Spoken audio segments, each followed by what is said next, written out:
I'm actually in Europe. I'm in Slovenia. All right. Yeah. Very cool. What brings you there? Well, we arrived to Italy a couple of days ago and had a bit of a look around there. My mother lives in Croatia, so a couple of days later we're going to go and visit her and discuss some business opportunities. My mum, I may have told you, she's a master of wellness herself. She's worked in the health and fitness industry for decades. She used to be one of the aerobics queens back in the 90s. She was up on stage teaching people Oh wow. aerobics and water aerobics.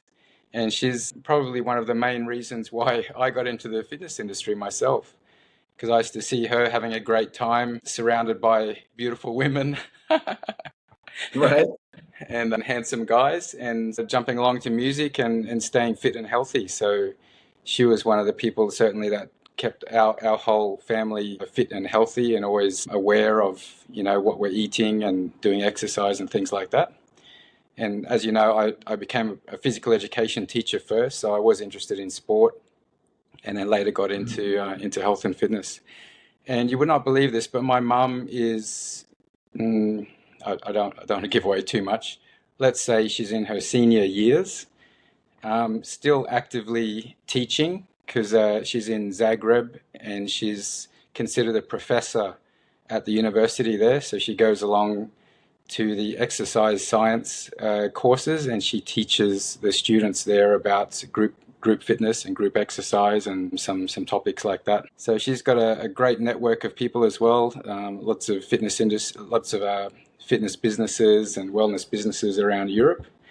So we're touching base and seeing how we go over here. All right. Very cool. Well, you tell her I said hi. Yeah, thank you, thank you. Actually, she really enjoyed watching our previous two podcasts, and Okay. she says Nice. very interesting and very inspired by the stories that we heard as well. Beautiful. Yeah, Beautiful. and so What Chuck, brought what yeah, brought her to Croatia?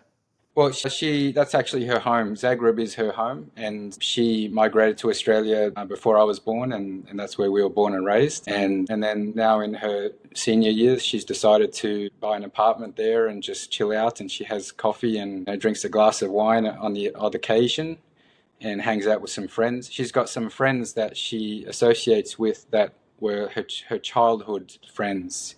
That's amazing. Let's say 60, 70 years they've known each other and um, sort of gone through the life journey together, which is very Right. interesting. Yeah. How many languages does your mom speak? Just the two. Yeah, she speaks English and Croatian. Yeah. Okay. Gotcha. And I know in Europe it's almost, we're spoiled over here in the US because we most of us just speak English and don't even bother to learn anything else. In Europe, there's so many different languages commingled that you at least speak to. yeah, exactly. Actually, the reason I'm a couple minutes behind schedule to get online today, we just drove from Italy this morning. Like we just finished a 4 hour drive. I just checked in the hotel, pulled out my computer, opened it up, and here we are, ready to go. This is how we roll, Chuck. Yeah, that's how we roll. The benefits of being remote, right? Yeah, absolutely. You can have the best of Traveling, both worlds. literally. Yeah. That's amazing.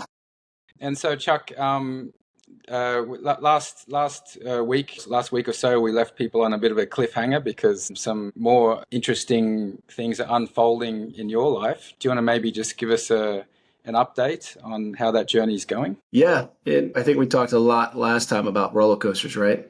Mm. Yeah.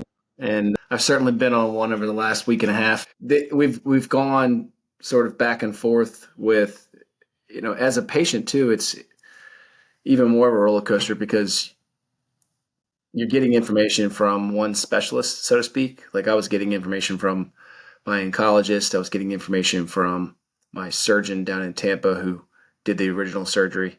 And they're both going to have different sort of viewpoints on it and different takes.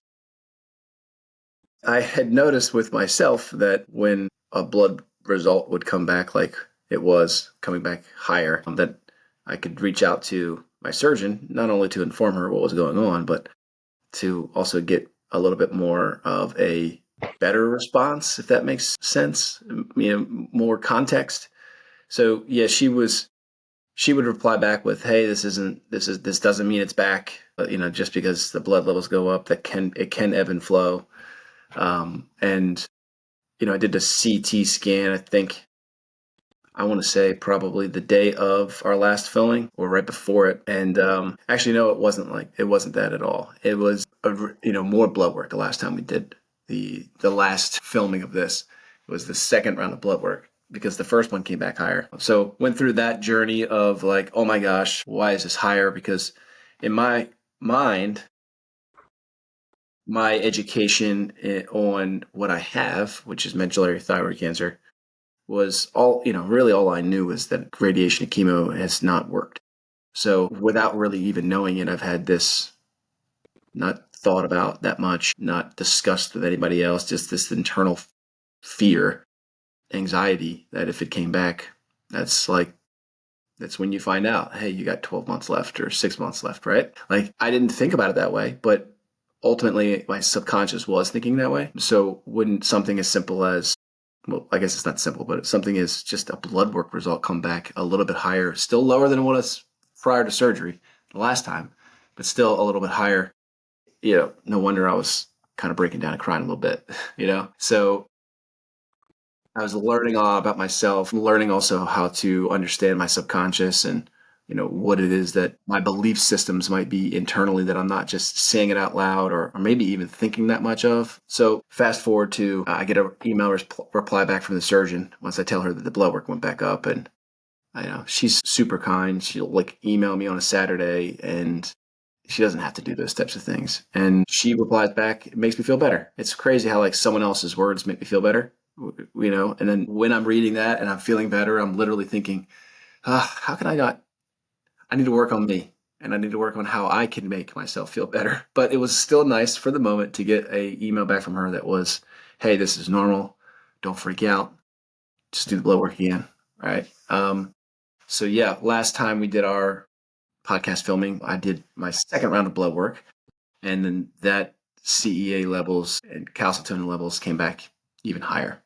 So here I find myself again on the freak out zone, so to speak. Like, oh my gosh, what does this mean?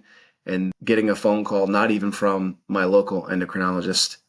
It was his assistant, a front desk person, that basically was like I was out of town. I landed and I get a call in the airport.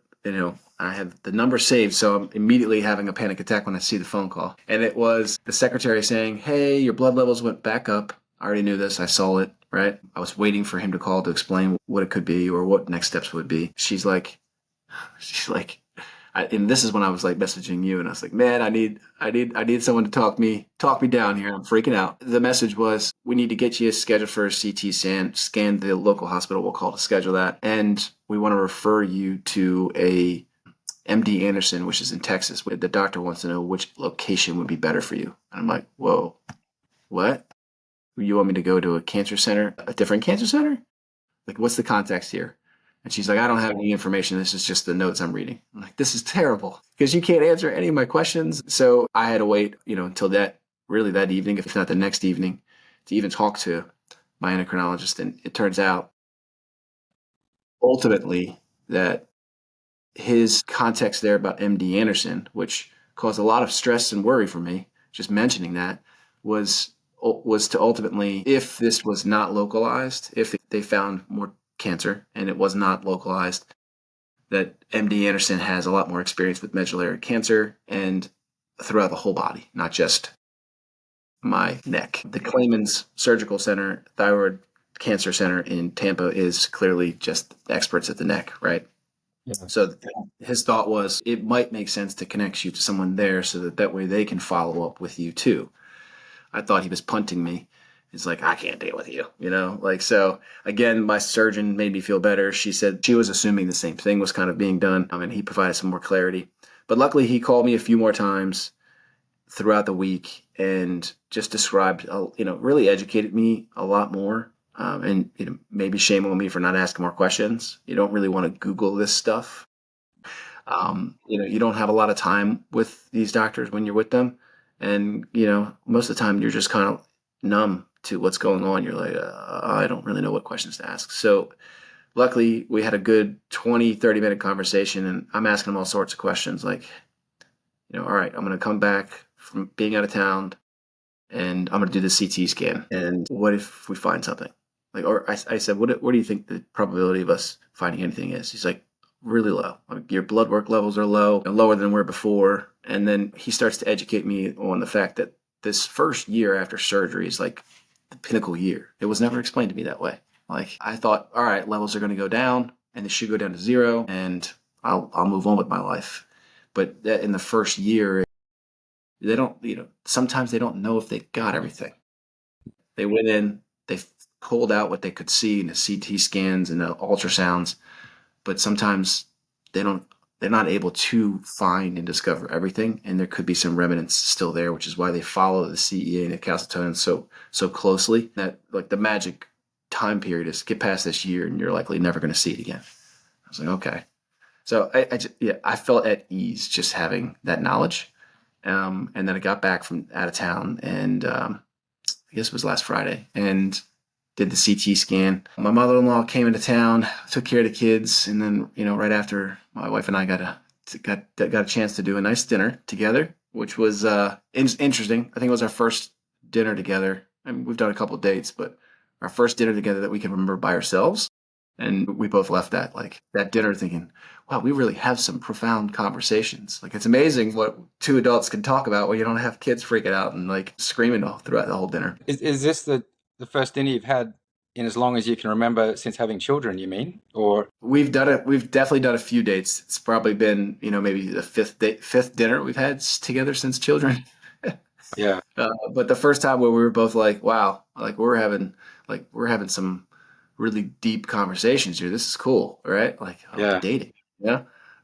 We were chatting about, should we take Lincoln out of daycare for a little while and save that money? And, Leah's still kind of doing part-time work and hasn't been able to find full-time work. And so, maybe we should just save that money and have Lincoln stay home and just productive stuff, right? Like, we were yeah. doing the math, how much we could save. And so anyway, it was nice to have that dinner. And then Sunday, we're at the park with the kids.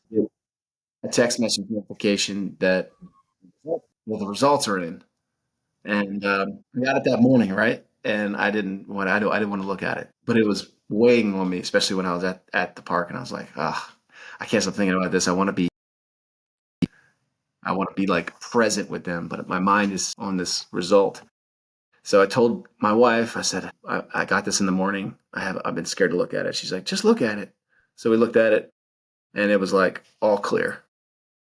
We were like hugging, crying a little bit, and she was like, great, this is all right, perfect. Now we can move on. I wake up Monday morning to another text message that there's more results in.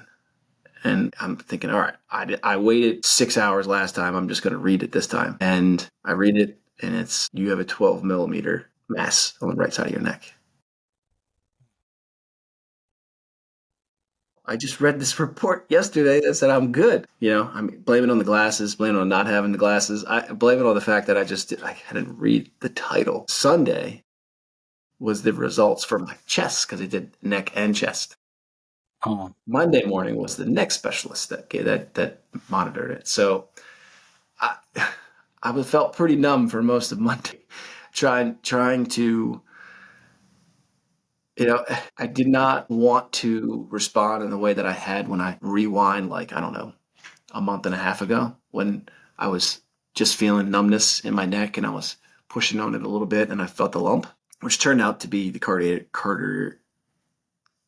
artery valve uh, where it splits there. But that I fell to the ground that day and started crying right here because I thought, wow, like subconsciously my mind was saying, like, this is over, dude. Kiss your kids, kiss your wife. This is it. I've grown a lot since then. I've been communicating about my situation much different than before. It dawned on me that before I didn't tell anybody unless I needed to, right? Like, I told Jordan, I told some work folks, mostly because I knew I was going to be missing work and I felt they needed to know why. I obviously told my wife, my kids had no idea.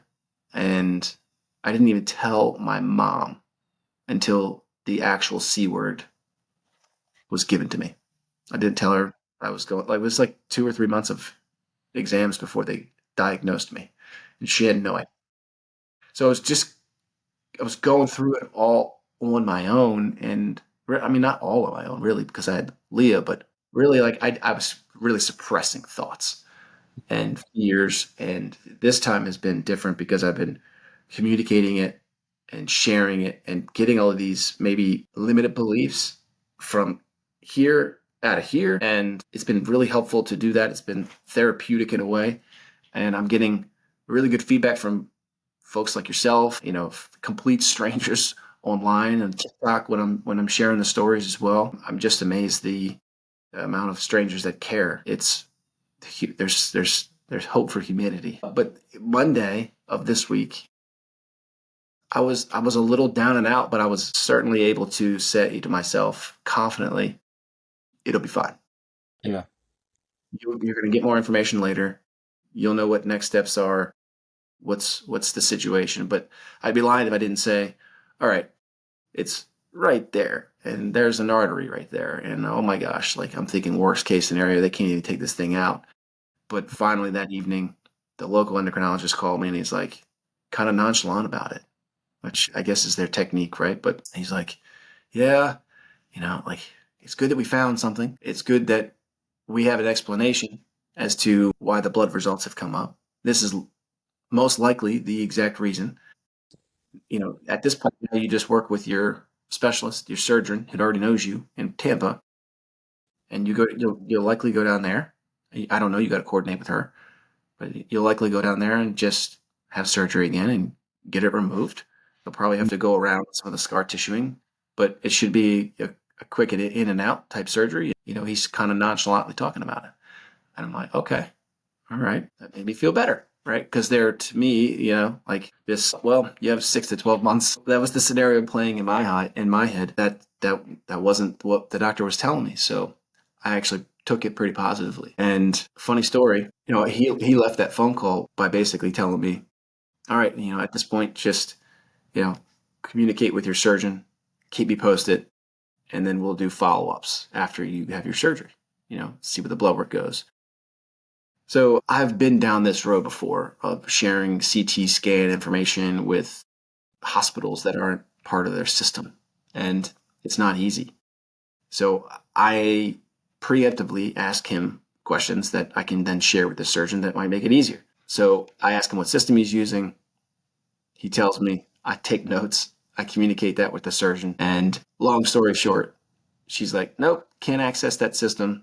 Send me the CD. Here's the mailing address. What are we in 1995? Yeah. So I drive the very next day after getting this news, like half a day, I drive to the hospital, and, luckily I'm dealing with a very nice lady who doesn't even give me any pushback when I tell her the story as to why I need it today. And because normally it's like a 3 to 5 day turnaround where you have to drive back and go pick it up.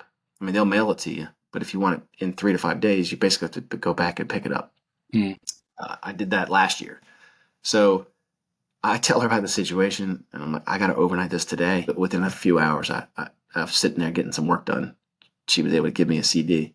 And then I went to UPS and I shipped it to the surgeon. It was just mind boggling that I remember in the 90s, I would go to my friend's house down the street, Yeah. Todd, and he had, I don't know, remember what was the old, where they would steal music rights and you could burn music Oh, onto uh, started. LimeWire. No, it was before LimeWire. Was it LimeWire? It was before that. It started with an N. Yeah. Another one you're talking about. Yeah. Put it in the comments if you know what we're talking about, Yeah. because that's where my memory goes when it comes to like burning CDs. And I'd go to Todd and be like, "Hey, I want these 10 songs because I want to give it to my girlfriend and tell her how much I love her." Like just to fast forward to now and like why we're using burned CDs is a weird full circle. But I should be hearing something back probably Monday or Tuesday to find out, when. But according to my endocrinologist, which is not the surgeon, so I know that So he thinks someone just made a comment. It's Napster. Napster. Napster. Yeah. Nice. Yep. Uh, That's good on them. Good yeah. memory. So Hey, I just want to back up a little bit. What's your sibling situation? Are you do you have brothers, sisters? Are you oldest, youngest? older sister, yeah, she's about 17 months older. Okay. The reason I'm asking is, when you went through all of this initially, like you said, you kind of keep it all inside, not so willing to share out to people, even people that are, family members and close by. Is that something to do with being the boy in the family? Like, is that something to do with, being a guy, being a man, suck it up, like that type of thing? And always asking the profound questions. I love it. So probably it's certainly a mixture of that. Maybe being, the younger child in the family. I always learned at a young age that watch your older sibling mess up and say the wrong things and do the wrong things, and then just don't do those things. You can still get away with whatever you want, and just don't do it that way. Yeah. So like my sister complained all the time as we were growing up. She's like, "You are worse than me. Like you'll push the boundaries and sneak out at night and like do like bad teenage things, but you always get away with it. How do you do it?" I'm like, I just got to learn from you how not to do it. And there's also a big component of I've been in sales since I graduated from college, and if you dwell on what's not going well, you're just gonna fall. You're gonna consistently fall on your face. So I don't know if it's just been entrenched in my subconscious to not focus on what's going wrong. You Hmm. know, So but maybe we can just put a mental note out there to the audience watching. It's better to share important information with other people because it helps you to unpack the information and the emotion just by saying it. Like there's been a few conversations that you and I have had where maybe I haven't really said anything, but just listening, and then you by expressing your emotion or feeling or the process of what you're going through, sort of putting it out there and then helping to unpack it and make sense of it, and then you can you just find it like an easier way to be able to understand it, I guess. And whether it's boys or girls or gentlemen or ladies, I think communication and interaction with other humans is healthy for us, as opposed to keeping everything bottled up. And now you've kind of gone through a similar, I guess, a parallel journey of the first time you found out about the C word, and now the second time going through some of the same experience again.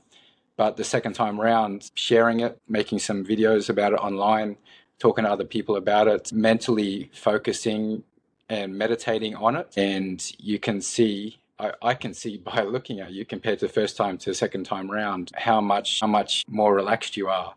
And I think I might have mentioned this in our last podcast, or maybe in a message recently. The first time I saw you, one of the first times I saw you post a video on another platform, you were trying to show a brave face and saying it's going to be okay, but your body language was not showing that. So you were saying the words, which is about being healthy and strong, and it's going to be okay, but your body language was not showing that clearly. But more recently, just a few days ago, seeing a video of you almost expressing the same sentences and information again, saying, I've got this, it's going to be okay. And your body language now, actually, there was even something you said like, uh, you know, maybe there's some risk, or who knows what's going to happen. But it was almost like you didn't believe nothing, you didn't believe this is going to end up badly. Your body language was saying, this is going to be fine. And that compared to, so it's not really what you say, it's how you say it and what emotion you're expressing. You can't hide that. Like those experts that look at body language, there's some TV shows about this, very, very interesting to watch, where you see, them sort of analyzing the body language and expression and micro expressions of people's faces. And that tells the truth, no matter what words are coming out of people's mouths. So, and even now when you're talking about this today, you're relaxed. Like you look at your shoulders, they're kind of down. You kind of chill. It's like it's all good. Okay, we've got to go through this, but your mind and your emotion is saying, okay, go through it, but it's going to be okay. Compared to if we rewind back a few weeks ago and look at some of the videos there, maybe it's different. The shoulders elevated and stress in the neck and things like that. Yeah. So I can see things are getting better emotionally. Yeah, dealing with it on your own is a losing proposition for sure. Because ultimately I was just adding to my stress, right? And then we all know that stress kills. And stress is likely a big culprit of me even having cancer in my body. Mhm. And I knew that before. I don't know how much I believed that before because, the idea of eliminating stress from your life when you have a 6-year-old and a 3-year-old. I love my kids, but man, like sometimes it's stressful, right? It just seems like impossible. So, you're a part of your brain says that's bogus, right? But deep down inside in my gut, I know the stresses of everything, the business, the job, the kids, the health situation, keep it a lot inside. I didn't even communicate all the stresses about the business to many people, including my wife. So I'm done with that. It's interesting. I look back to it's dawning on me like right now. Well, I was seeing a Reiki specialist, Trinae, and she's awesome. And we would have hour-long sessions. It was really just talking. It was like a therapist.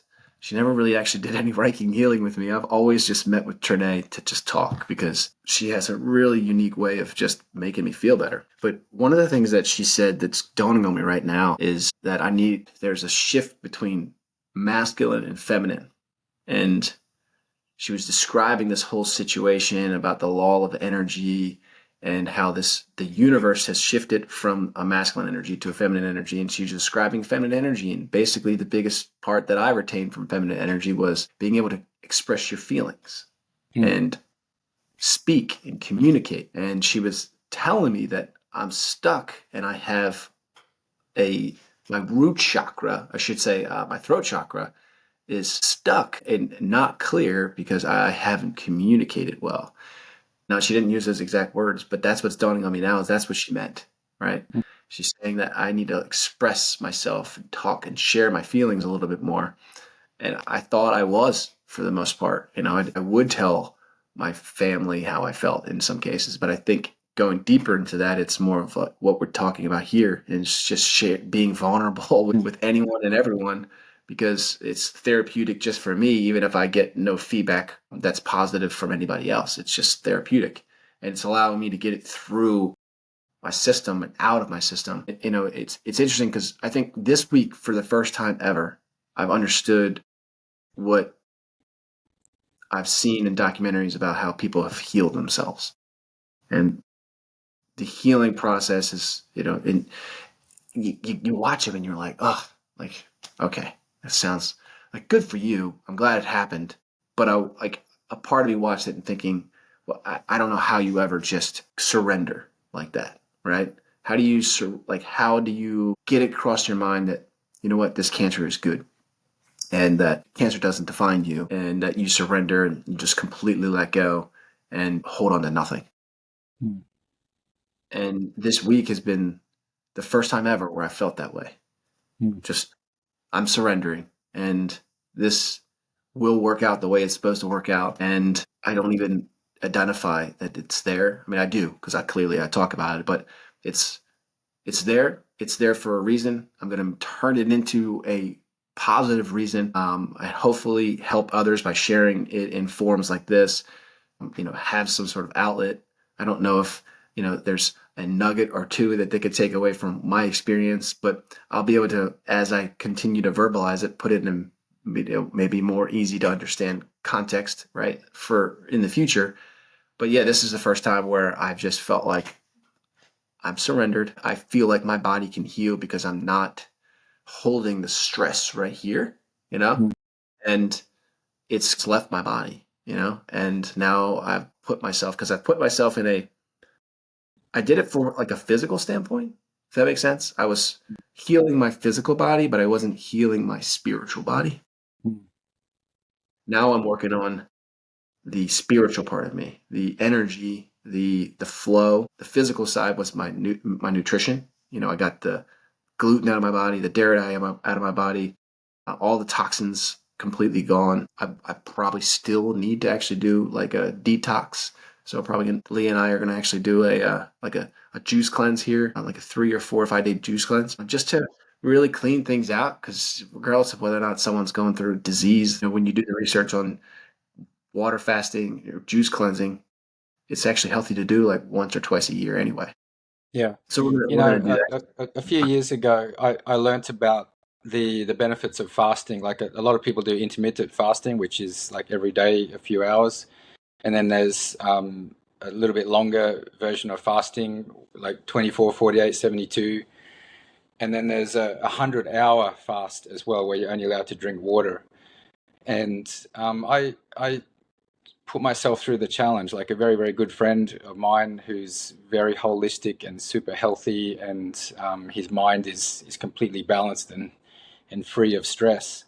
He recommended it to me because it was at a time when I think it was during COVID actually, lockdown and things were, difficult and so on. So I did the 100 hours, and I read the information about what you're expecting to experience at certain times. So like after 12 hours, you're going to feel terrible because your body's craving carbohydrates. You feel like your body's starting to panic. What's going on here? We're not eating. We need to eat something. And you'll look at anything in your fridge or your apartment, and it just looks like a piece of gold. Like if you see a banana or like a cracker or something, you're just like fighting yourself to not go and grab it. And so you get past the 12 hours, and then from 12 to 48 is kind of nothing. It just the time goes fast. You sleep a lot. You have no energy. I went for a few walks, just trying to keep myself busy. And then from about 48 to 60 hours is super, super difficult. Like at that point, your body is in survival mode and really, really starting to panic. Like your headaches are starting, your stomach is aching. Like you really feel like you're dying. Like there's a period of time, maybe 6 to 8 hours, where you feel like, oh my God, this is the end. But then after 60 hours is a breakthrough. And this is when your body converts the energy to the fat stores. And then you start to burn fats and other energy from your body. And after that 60-hour benchmark, you feel like in another world. Like your mind is free, it's clear. I was working, I was reading, and completely calm and feeling amazing, like really, really energized and fantastic. And then from that 60 to 100, it actually is not that difficult. And then after 100 hours, you have to be careful. I made a huge mistake. I thought I'm going to eat some KFC at 100 hours. No. So I did, and I paid dearly for it the next day, I tell you. Well, But I bet. yeah, but to be honest, after the 100 hours, and you completely detoxed your body, everything is out of your body. And then you feel, if you're looking at food after that, you don't want to put any rubbish in your body. Like I made a mistake. I ordered KFC and had it waiting for me, and I was watching my clock. Okay, 7 minutes to go, 3 minutes to go, and then I shoveled down about six chicken wings or something, and it was very, very bad. But actually, you don't feel like bad food after that. For the next few days or few weeks, you're really, really conscious of what you're eating and what you're doing, because you feel like, I've reset myself. Why would I want to cause the damage again? So I highly, highly recommend it. I've got some videos of it where I was doing a video journaling along the 100 hours. I can share with you, and maybe post a few into this podcast as well. Yeah. There was a time during the middle where I look terrible, like look like death. But then by the end of, like after 60 hours, you look fantastic. Your skin is clear, like your eyes are like really crystal clear, like it's really, really incredible. So I highly, highly recommend it. And I've seen a lot of your posts recently as well, Chuck, talking about the things we're putting into our body, the water we're drinking, microplastics, all of these things. We're surrounded and bombarded with toxicity every day, all day. And so when you do have an opportunity to clear out your system and detox, we should take it and cherish it as well. Yeah, absolutely. And especially in the US, we're one of the worst countries when it comes to the toxins that we're putting in our body. I did a 4.5 day water fast, and I had a little bit of a different experience than you. Yeah. All the positive things you said I had for sure. I was quite surprised how easy it was not to eat for 4.5 days. Quite surprised. Now, granted, I had a little bit of a significantly bigger motivator, I would say. Mentally, it was easier because it was before I had my surgery. I knew about what I had, right? And it's like, I don't know why I'm not saying it. I knew why I had cancer, right? And it was, did some research. I did a lot of research to find out if this was healthy and what to do, how to not go to KFC afterwards, like how to transition back into food. And you got to do it gradually and slowly with specific foods. Not how to have a headache, because ultimately the headache is coming from the fact that there's no electrolytes and no minerals. Mm. So I found, I actually was out of town for work when I did it. And Wow. for me, I wanted to do it before the surgery in hopes to like speed fast this healing process. And I wasn't ultimately going to heal myself that quickly, but it was, yeah, I did it while I was socializing. I was at a booth. I was talking to a bunch of people and, constantly working. It was beneficial because it kept my mind off being hungry. But it also made it kind of hard to constantly be drinking enough water. Mm. Like I did feel like in the zone, right? That whole flow state. When you get to ketosis, it's real and it feels great. But there's a lot of parts where you don't like you feel good because of the ketosis, but there's another component to it that I don't know how much of it you really feel, but this is what really made me ultimately decide to do it is understanding how much energy your body consumes, if that's the right word, or utilizes Mm. to digest food. Mm. Right? We forget that we used to have our ancestors used to have one meal every other day, right? Yeah. We over consume now because we have abundance and our digestive systems are constantly exhausting energy in our bodies, and that Mm. energy can be used to heal diseases in our body. Yeah. So not bombarding your digestive system with food that has to consume a lot of energy to break it down allows it to then spend its time someplace else to break down bad bacteria that's in your body and clean it out. The Mm. lymph node system is connected to that. I mean, everything is connected to your gut. So it's like giving your digestive system a break so that the rest of your body has enough energy to focus on cleaning that out. So it's Yeah. it's a full body cleanse, and I'm definitely gonna do it again. This I'm gonna try juice just with the nutrients. And my wife got me this for Christmas, and I'd forgotten about it. I mean, it was a book where I said, "Hey, honey, after you gave me this beautiful gift, where is it? I can't find it." So she knew exactly where it was. I didn't, and it's kind of backwards, but it's called Chakra Healing Chakra healing. Yeah. Beginners. But it intertwines juicing, it has specific juices called elixirs that connect to certain chakras. And I've been doing the root chakra juice, and there's like a mantra to talk about or to say out loud multiple times, and kind of go into a meditation while you're drinking it. And like I did it with my son a couple times, and he wants to keep doing it, and he loves the juice. And it's not like I'm putting a bunch of apples in there or oranges so it's sweet and he can drink it. Mm. But it's a lot of kale and a lot of carrots, and it was starting with the root chakra, and I felt no doubt for sure that I'm benefiting mentally and feel like I'm not holding on to this fear anymore because I've not necessarily healed, but I've opened my root chakra, Mm. right? And I Mm. used to always constantly think, a little part of me still does, that it's Mm. woo woo, right? Like this is woo woo, whatever. Like, Mm. but whatever. It's also my standpoint on the fact that it's working for me. So I'm just Yeah. gonna keep doing it, right? Yeah. And so I'm going to go through each one and do the juicing part of it. I have no relationship with this author, Leo Richards, so go find him. I'm certainly not presenting it so that we can make revenue off this book. We don't Yeah. even know how to do that yet. Yeah. Just sharing what I'm recently Yeah. doing that's helping me. So, Um, maybe Chuck, if when you're making these juices, maybe take a couple of shots of them. We can put them into this podcast. People can just see what they look like, and maybe even a recipe or two as well. To give it a try for sure. Chuck, back in the early days when I was studying about personal training, fitness, exercise science, I I remember reading a very interesting research study. I don't know exactly the data, but the general concept of it was there was three groups of people that they were testing for the effectiveness of how to help them lose weight. So there was one group where they just prescribed exercise programs for them, and they had someone to guide them to do exercise every day or every other day, and then look at the results after 21 days. There was another group where they didn't talk about exercise. They just gave them a diet to follow, and every day they had to follow that. In 21 days, look at the results.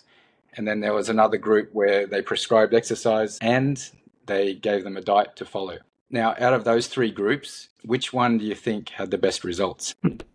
So exercise only, nutrition only, or exercise and nutrition together? I would say the third one. Yeah, and I thought exactly the same thing, and everyone believes the exact same thing. So what happened with the second group, nutrition only, is they gave people a diet to follow. This is what you need to eat and drink for the next 21 days. Most of those people failed. And the reason is nutrition is connected very closely to our emotion. One of the first experiences we have as a human is expressing emotion for food. You're hungry, so the baby cries, or your tummy's uncomfortable and you're expressing emotion. So nutrition and emotion are very, very closely connected.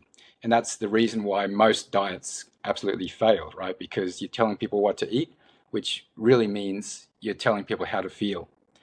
And then the second group, exercise and nutrition, a lot of people kept to the exercise program, but again, the nutrition was a problem because people find it very difficult to change eating habits over a short period of time.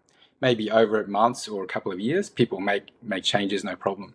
But if you're telling people for 21 days, you must eat this, it's difficult for most people to follow. They might go for a couple of days, but then they fall off the wagon or they have a snack or something like that. But the first group, which was exercise only, I believe it was more than 80% of those people experienced good results and then continued on to a healthier lifestyle. And interestingly, they made healthier food choices themselves because they weren't being told what to eat. But by moving their body and exercising and stimulating the hormones, the happy hormones from exercise, it makes you naturally gravitate towards putting better and healthier foods into your body. And this is something I thought this was profound. And when I became a trainer, I was very careful to never tell people this is what you should or should not be eating. But by just coming to see me once or twice a week and doing exercise, almost all clients would start to ask me questions. Hey, Ed, what do you think of this food? Hey, Ed, what can I substitute for this that's a little bit healthier, and so on like that. And then people make their own choices. And when people make their own choices for what they're putting into their body, that tends to stick and the results tend to last for longer. And so what you're talking about here is you are voluntarily choosing to juice or detox or do something like this for yourself. You're making this choice yourself. But if one of your doctors told you, hey, Chuck, you need to eat this, you need to drink this, you cannot eat this, cannot eat that, it's very, very difficult, right? You think, maybe just a little snack here and there. But the fact that you're doing it yourself means that there's longevity. Like you're much more likely to stick with this.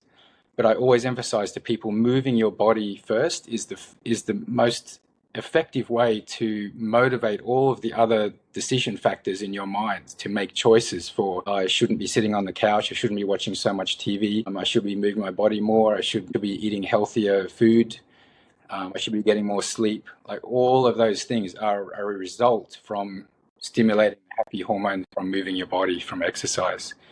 So if anyone's ever feeling a little bit down or a little bit shit or a little bit sick, just get up, go for a walk, move your body, do a little stretch, things like that. And it's amazing what follows on from that. Yeah, you're not wrong. Throughout this whole process, right? Investing in a fitness company, having all the stresses, everything. You want to know what I didn't do for that time period, right?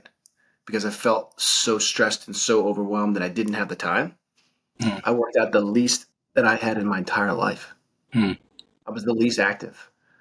So there's a correlation there for sure. Increased stress, less movement, right? Probably was also still eating pretty bad because I'm a skinny fat, right? Always have been a skinny fat.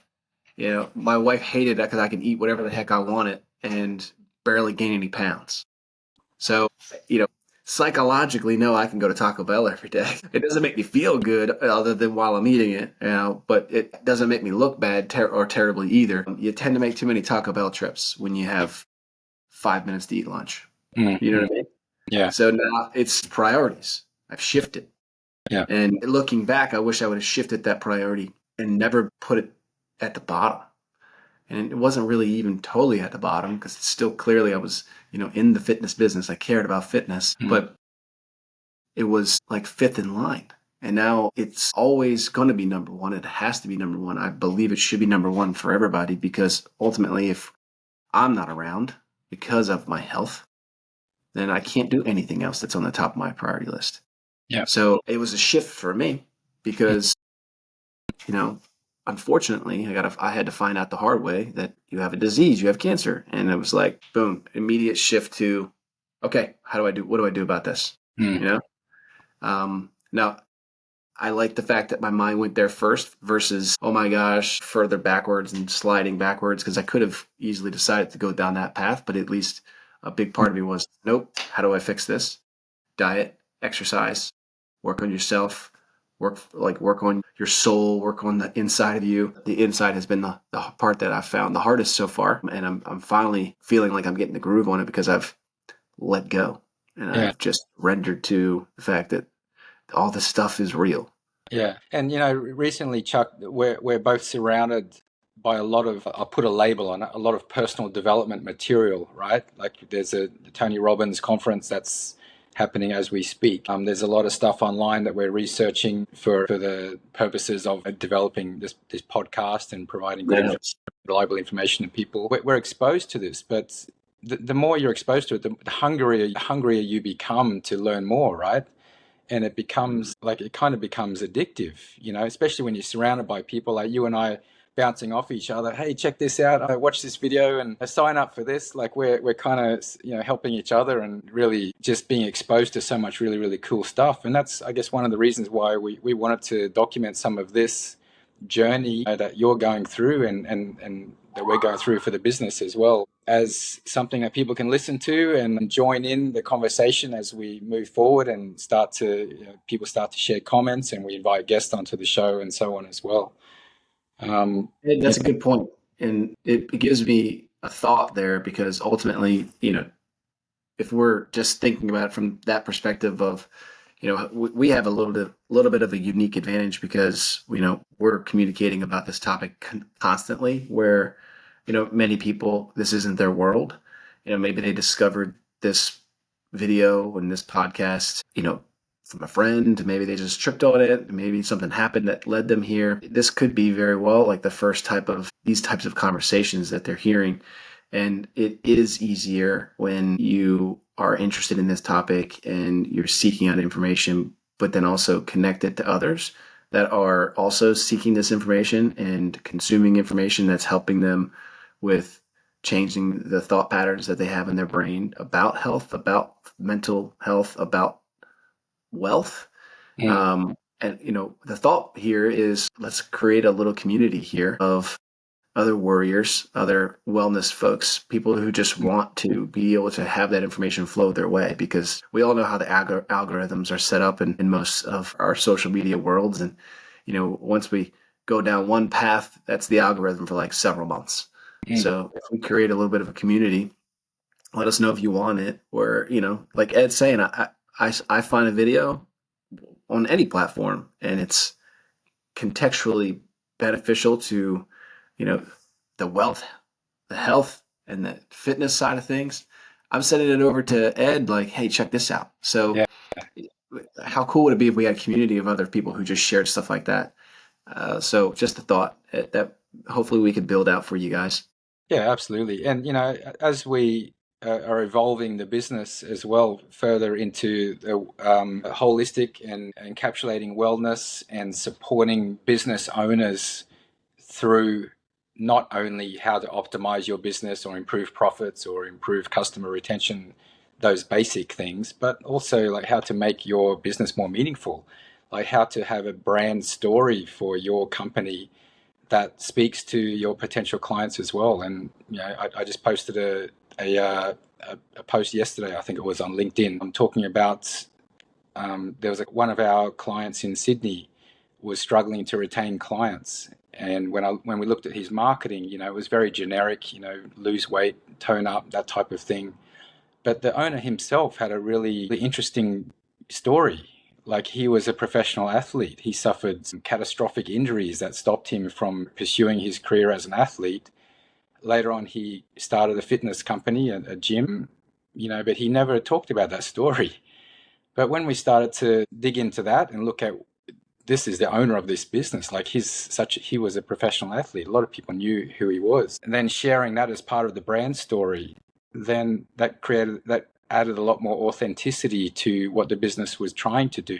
He was trying to attract people who would like to solve their pain problems and improve their sports performance and things like that. And he was a person that's had a lot of experience to do that. When we started to incorporate that into the brand story, then customers started to talk about it, and then people started to realize, oh my God, that's that guy. We know that guy. And then the business improved a lot after that. So I think, authenticity in your business is really, really important. Like, don't be afraid to share with people where you've come from and what you've done and what struggles you've been through to get to where you are. No business is successful overnight. Look at every super brand in the world has come from years and years or even decades of struggle before they actually get there. And they often talk about, in China, they talk about bamboo, the plant bamboo. It grows underground for years. And then when it reaches the surface, it can grow meters within days. But the actual foundation is underground for a long, long time before it shoots up. And then when it does, it explodes very, very quickly. And, a lot of people look at successful businesses and they say, oh, that guy's lucky. Oh, that's great for them. But you know what? Everyone has to everyone has to do the grind before they get to where they really want to go. And we're doing the grind as we speak. We are building a business. We are growing our network. We're expanding the holistic and offerings that we do in our business to help more business owners to grow their fitness and wellness and health businesses as well. Yeah, exactly.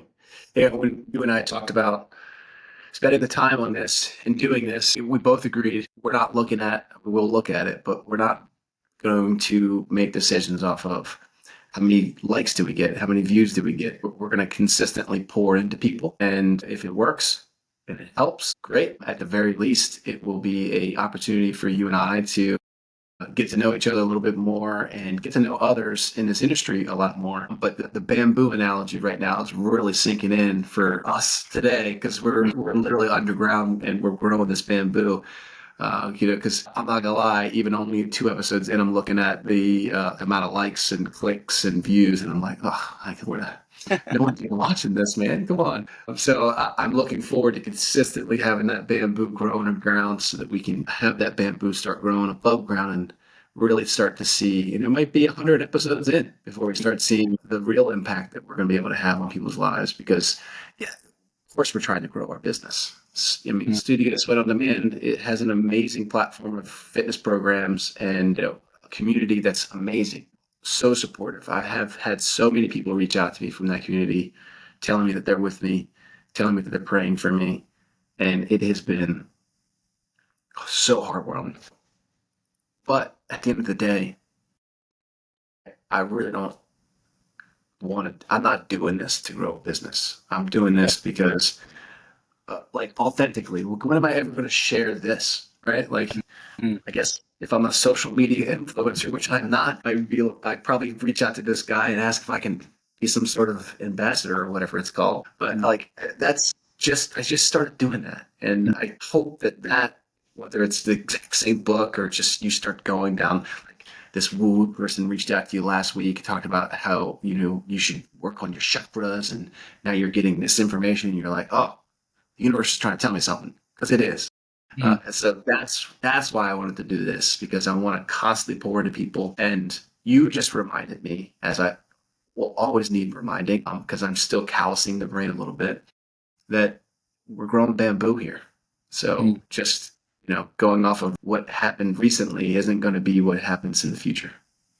Yeah, absolutely, Chuck. There was something, there was a quick story I wanted to throw in today because I am traveling and I had a customer service experience that I wanted to share because I think it's important for business owners out there to pay attention to this. We had booked a car at Venice Airport, booked, paid, everything sorted, the name, the ID, everything like that. When we showed up, the card that we had did not have the electronic chip in it, right? So it was the credit card we had is a swipe card. And the person serving us said, oh, we need to have the chip card. Otherwise, we cannot accept the deposit. Now, we had a lot of alternatives. I had cards from Australia in my name, but the booking was not in my name. So this lady proceeded to tell us, you cannot use this card, you cannot change the name, you cannot refund the booking fee, you cannot rent a car today, sorry, there's nothing I can do to help you. So let's just say, well, that was not a very good experience. Now, at the same time, right next door, because you know the way car rental places are, they're all side by side, right? So I'm not going to name drop the bad one, but I will say the good one that helped us is called Sixt, Sixt. And the gentleman there overheard the conversation and he said, sir, come over here, let's see if we can help you. I'm like, okay. He said, what's the problem? I said, this card. He said, okay, we can find a solution. So we can add another driver into the booking, which would be me. And I happen to have a card that's got a chip. He said, by the way, we've got a BMW 5 Series here. How about we upgrade you for free to that? Sure. We'll upgrade your insurance to full insurance at no extra cost. We'll give you a discount because you've wasted 2 hours of your day already. And is there anything else we can do to help you? Wow. So shout out to that company. It completely turned a negative and dire situation because we had travel plans and then without a car, it's big trouble. Turned a dire situation into something really, really incredible. And what I said on my post today was for business owners to ask yourself, who are the people representing your company? Who are the people face to face with customers and what are they saying? And are your business processes losing business for you? Because the lady told us, sorry, there's nothing we can do. That's the rule. So are your business processes losing customers and sending them to your competitors? And also the people that do a really, really good job for your business that are customer facing people, are you rewarding them accordingly as well? Like, are you cherishing those people who are putting on that smile and handling those difficult situations for your company brand when you may not even realize it? So I think some good lessons there for business, and we'll certainly be passing this on to our network of business owners as well. The reception people at your fitness centers and the people who are answering the calls, they're the front line of your business. They make or break that first experience for your customers. And you also mentioned earlier in the chat today, possibly a reception person of a medical center calling you and trying to give you some information, but not necessarily having the right answers or enough information for you. So the experience, there's a little bit of a disconnect between what your need was and what was being provided. So that's also important as well. If you're dealing with professional experts on any topic, make sure the people that are communicating the key information to the end user or the customer also knows how to be able to do that and fill in the gaps for you as well until you have that 20 minutes with your doctor to be able to chat with them. So some good analogies and references to business there. So many, so many. And if you happen to be in the healthcare industry and know why we have to mail CDs, like, can you fix that? Because I didn't share this, and this is certainly not even related to your recent story, so forgive me for derailing. But my first experience with this was when Chandler came home from transplant. So we actually were expecting to stay up in DC, but to stay around the hospital for 3 months. But he was doing so well, we got to go home like a month early. And about a month after we got home, he got a fever. We were instructed, if you have a fever, that could be a sign of rejection, take him to the emergency room right away. And then have those doctors communicate with the transplant team. So we felt really prepared for that. So we went, actually my wife took him, and I stayed home with Lincoln. And next thing you know, she calls me and she says, they're recommending that he gets flown by helicopter back up to DC. And I was like, what? Okay. And it was maybe like 8, 9 o'clock, and she's crying, and she's like, I've been here for 12 hours already. Can you come and switch with me? So I called. We had moved to Virginia Beach by this time, not even a year. and we'd made like my cousin was here, but we had made like one other friend. So I called my cousin. They weren't in town or something like that. What are we gonna do? Like I have a 8-month-old at the house. So I called up trying to hold back tears. Our friends Matt and Katie, and I basically person we just met like 6 months ago handed my 8-month-old to them. But they're super awesome. We love them. But they were happy to help us out. And so I drove up and I switched with her. Like a WE wrestling match. It was like high five, you go, I stay. And it totally expected to be in the helicopter ride with Chandler back up to DC and see where things go from there. And 18 hours later, we find out, all right, we're not going to do a helicopter ride. We're going to do an ambulance ride. Okay. So we get in an ambulance. We drive from Norfolk to Virginia Beach, which is Norfolk to DC, which is 5 hours in an ambulance. What do you think that bill will look like? Anyway, that's a pretty expensive bill. And, there's nothing I can do about it. Let's go up to DC. That's what they're recommending. And we get checked in. He's in the same unit that he was just released from a month ago. All these nurses are like, they just had a Superman cape, and we all cried as he was walking out and they were clapping. It was an amazing moment when we left, and then here we are, we're coming back. And I'm like, I'm trying not to freak out, because they said we have to see him. This looks like it could be rejection. And, thankfully, all it was a CD-ROM issue. That's it. What? That was it, right? Like, so I'm super blessed that it's just a CD-ROM issue. But man, you could have saved a lot of time, a lot of money, and a lot of stress of us if you just Mr. or Mrs. Healthcare person that can fix that. Yeah. Fix that. All right, so here's what happened. The doctor comes in, and the doctor says, we looked at his images, and the images look identical to a month ago when we released him and told him you can go home. So, of course, what do you think I asked next? Well, then why are we here? Then you find out, well, we didn't even see the images until you got here. Like, the CD was on the stretcher that they rolled Chandler in with. Oh. Handed to the doctor by the paramedic. Oh my God. Isn't that crazy? So then I proceed to ask, well, why did the doctors in Norfolk tell us that this looked terrible and that we need to get an emergency helicopter and ambulance ride all the way up to DC? And she said, well, likely because they're not really familiar with looking at recent transplant patient livers. So they saw it, they freaked out, and all they could do was talk on the phone with the local team. So they're saying, this doesn't look good, you should probably take them. And they can't say, here's the scan, look at it, what do you think? Crazy is that? Like, unreal, like, especially if I sign off on it and say, please share that. Like, there's no way that HIPAA is preventing that from happening. But yeah, they had to take the doctor's word that's never looked at a liver transplant CT scan before, right? And say, okay, I recommend you fly this person. What if I was in California? Right? Like, would we have taken a freaking jet from California to DC? Like, what are you gonna do? Would you overnight a CD? Is that what they would have done? Like, would they've gone to FedEx and overnighted it so that the next 24 hours later we'd be still sitting in the hospital waiting for someone to see a CD? Come on, guys. Yeah, that's weird. Let's get this done. Yeah. And that was 2021, so it wasn't like it was 1995. Yeah, they literally could have the information within 45 seconds electronically. That's weird. Yeah, So something. here's the connection. You talked about processes that business owners or managers are putting in place that limit their customer service person from doing their job because they can't do anything about it. Somebody in government, probably government, if not like, it's got to be government, right? Because they're the ones overseeing all the healthcare systems. Somebody in government said it'd be a good idea to not have the ability for these institutions that are having to likely commingle patients that they can't communicate with each other. Yeah. I think it's getting better with like text and medical records because I could have easily, I found with the hospital here in the area that I could have easily shared, quickly, electronically, my medical records, but not images. So come on.